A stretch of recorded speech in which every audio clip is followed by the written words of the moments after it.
Khimsar belt में जितनी भी गोचर भूमि है उसमें से पहले साल में हम 10,000 बीघा ज़मीन को डेवलप करेंगे और 10,000 बछड़ों और गायों के लिए चारे की व्यवस्था करेंगे। हमारा पहला मुद्दा है। राजनीतिक पार्टियां हमेशा जातीय समीकरण देखती है और जातीय समीकरण को देखते हुए खिमसर की राजनीति है उसके अंदर अभी तक एक ही जाति के 3 प्रत्याशी चुनाव मैदान में उतर चुके हैं। जहां आरएलपी से हनुमान बेनीवाल हैं, भाजपा से डांगा हैं और अभिनव राजस्थान पार्टी से आज जो है डॉक्टर अशोक जी चौधरी ने अपना पर्चा दाखिल किया है। अब खिमसर का जो विधानसभा चुनाव है वो देखने में बहुत रोमांचक होने वाला है। अगर यहाँ पर कांग्रेस पार्टी भी किसी जाट उम्मीदवार को टिकट दे देती है तो खिमसर का जो है वोट बैंक एक ही जाति का ज़्यादा है और वो 4 भागों में बढ़ जाएगा। अब किसका लक काम करता है वो तो बाद की बात है, लेकिन आइए अशोक जी चौधरी जो हैं उनका क्या घोषणा पत्र है और खिमसर के बारे में जब उनसे बात की तब उन्होंने क्या बोला, आइए आपसे हम मिलवाते हैं। सबसे पहले उनके पर्चा दाखिल करने की जो प्रक्रिया वो दिखाते हैं आपको।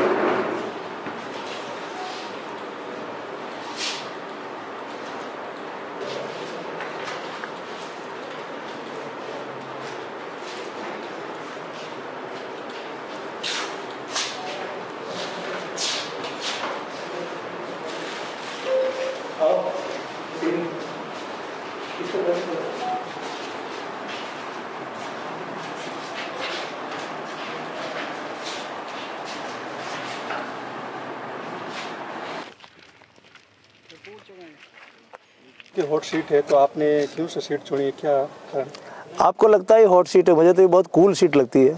कूल इसलिए लगती है कि अभी तक यहाँ कुछ हुआ ही नहीं है, ना शिक्षा के क्षेत्र में, ना चिकित्सा के क्षेत्र में, ना खेती के क्षेत्र में, ना गायों की देखभाल। यहाँ मुझे लगा कुछ काम हुआ ही नहीं है, उस काम को करने की ज़रूरत है। इसलिए मैंने इस सीट को चुना है कि यहाँ आकर हमारे जो सपने हैं अभिनव राजस्थान को लेके उनको पूरा करने की दिशा में पहला कदम उठाया जाए और खिमसर पूरे विधानसभा क्षेत्र को अभिनव खिमसर बनाया जाए, जिसमें लोगों को लगे कि हाँ सरकार हमारी खुद की है, राज हमारा खुद का है और हमारा खुद का फ़ोन चलता है। तो आपके क्या रहेंगे चुनावी मुद्दे? हमारे मुद्दे बहुत स्पष्ट है। मैं सबसे पहले जो बेसहारा बछड़े घूम रहे हैं उनकी व्यवस्था करनी है, ये हमारा पहला मुद्दा है। खिमसर बेल्ट में जितनी भी गोचर भूमि है उसमें से पहले साल में हम 10,000 बीघा ज़मीन को डेवलप करेंगे और 10,000 बछड़ों और गायों के लिए चारे की व्यवस्था करेंगे, हमारा पहला मुद्दा है। हमारा दूसरा मुद्दा यहाँ की बालिकाओं की शिक्षा को लेकर है, उच्च शिक्षा को खासकर, उसमें खिमसर बहुत पिछड़ा हुआ है, तो यहाँ की कॉलेजेस ठीक चलें और बच्चियों को आगे पढ़ने की व्यवस्थाएं हों, ये काम हम दूसरा महत्वपूर्ण काम करेंगे। तीसरा, जो युवा यहाँ के हैं उनको रोज़गार की योजनाओं से जोड़ेंगे सीधे सीधे, ताकि अपने गांव में रहकर वो खुद का रोज़गार शुरू कर सकें। वो योजनाएं अभी तक खिमसर के गाँव में पहुँची नहीं है, किसी भी गाँव में किसी युवा को उन योजनाओं का फ़ायदा नहीं मिला।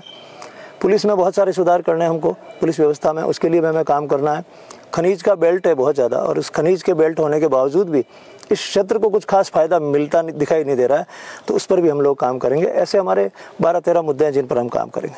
पूरे प्रदेश में कितनी सीटों का चुनाव लड़े जाएंगे? अभी 6 तारीख को फाइनल होगा कि हम कितनी सीटों तक पहुंच पाते हैं। अभी चल रही है स्क्रूटिनी, एक उम्मीदवार आ रहे हैं, हम उसको तय कर रहे हैं। अंदाजन लगभग 100 उम्मीदवार तो अभी रहेंगे फिलहाल।